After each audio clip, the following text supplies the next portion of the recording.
Hey guys, so you saw in the video we were able to get the generator off and prep for the new alternator, and you have to take off obviously the oil fill off the old stand to put on the new stand to accommodate the alternator. There is a nut that is on the inside there that has the two little tabs, and they make a tool that'll go in there to try and get that off. Did not have that tool. Tried making one, and I mean it fit in there really well. I used an old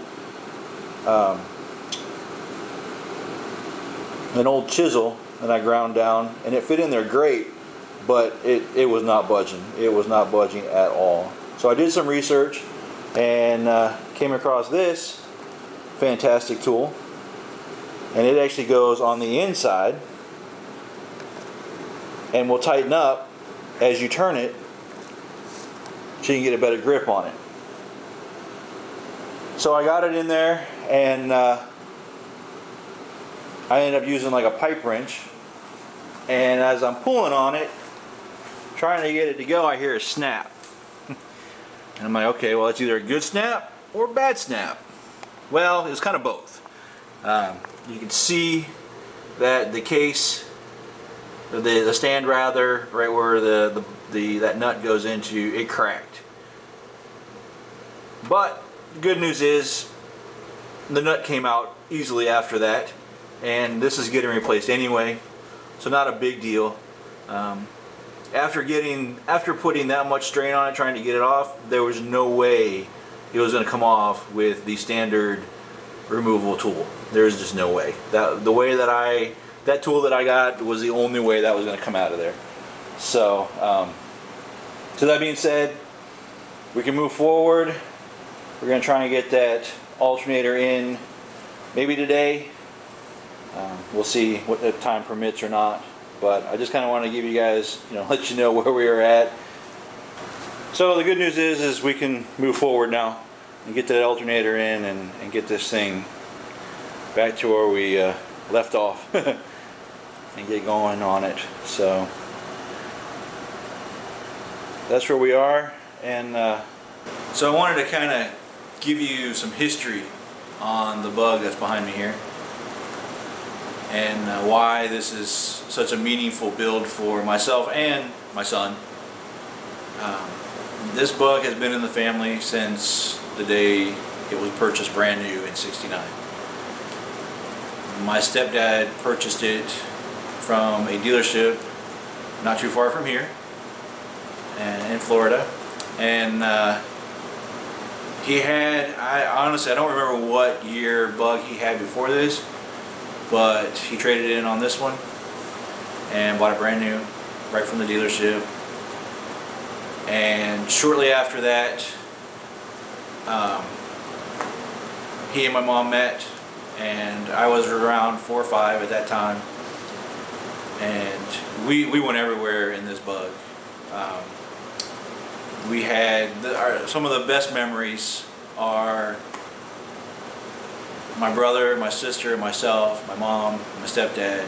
We would drive from Orlando to Pennsylvania in the summer in the bug. We had a car top carrier on the top that would carry all of our luggage, and the 3 of us, 3 kids, we were in the back and drawing our imaginary lines, this side's mine, this side's yours, stay on your side. But it was fun. I mean, we had a great time, and my mom would, to keep us occupied, say, all right, if you can find another bug with a black car top carrier on top, I'll give you $100. And man, we looked, never found one. Did not find one. So, but we had a lot of memories in it, and so my stepdad drove it till about 20 years ago. Right before 2000, I think, is whenever he parked it, because it had an oil leak. The rear seal was leaking, and the clutch got burned out on it, so he just parked it and purchased another vehicle, and it sat. I had asked him several times, but he wasn't ready to get rid of it yet. So it finally got to the point to where my son, he fell in love with it the first time that he saw it. He really fell in love with it, and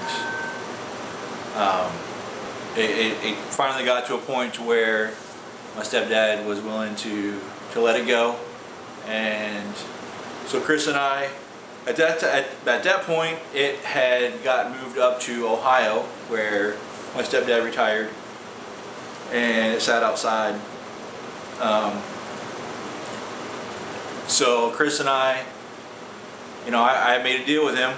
I said, if this is what you want, this is, I gave him about what it will cost to get it back on the road. Not restore it, because that's a whole other game, but to get it as a daily driver functioning so he can drive it to school and back. I kind of gave him an estimate of what it would cost. I said, you have a choice. You can take that money and go find a car somewhere that's all ready to go, or we can go up and get this one and get this one for you and put it back on the road. And that's what he wanted to do. It was all him. He worked all summer long, saved up his money. He paid for the trip to go up to pick up the bug, paid for the trailer, paid for my gas, paid for food. I mean, he did everything. It was all him, and brought it back, and 99% of the money that went into this car is from him. It's all him. And I could not be more proud of his dedication for everything that he's done. There are times when we have both almost just sat down and cried because we've had, setback after setback, and I looked at him and I'm like, you still want to do this? And he's like, yes, I still want to do this. So, we just kept pushing through, and I know that it's not over. I mean, it's a labor of love, and he will always be working on it. That's just how it is with old cars, but he loves it, and he's learned so much, and so have I. I mean, I am not a mechanic by any means. I've learned pretty much everything that I know how to do on this bug from the internet, which is great. I mean, I could not have done it without the support and the help of all of you guys out there. It's just been fantastic. So that's, I just kind of wanted to give you, where I'm at with it, and a little bit of history. I mean, the thing's been in the family. It supposedly has over 1 million miles on it. I'm not sure. There's no way to tell. The speedometer quit working back when I was, I want to say about 10. It quit working along with the fuel gauge. So there's no way to know how many miles are actually on it. I will be happy to say that both of those are working now, so we don't have to worry about speed limits and not knowing how fast you're going and when you're going to run out of gas. Because as a new young driver, he's going to need to know both of those things. So yes, those are working. So that's just just kind of wanted to give you a rundown of where things are at, and when we get ready to do that alternator, I'll go ahead and get the video rolling so you can see that process and get that up and running, and we'll go from there. So thanks for tuning in. Like, subscribe, comment below, do all of that. We'll talk to you soon.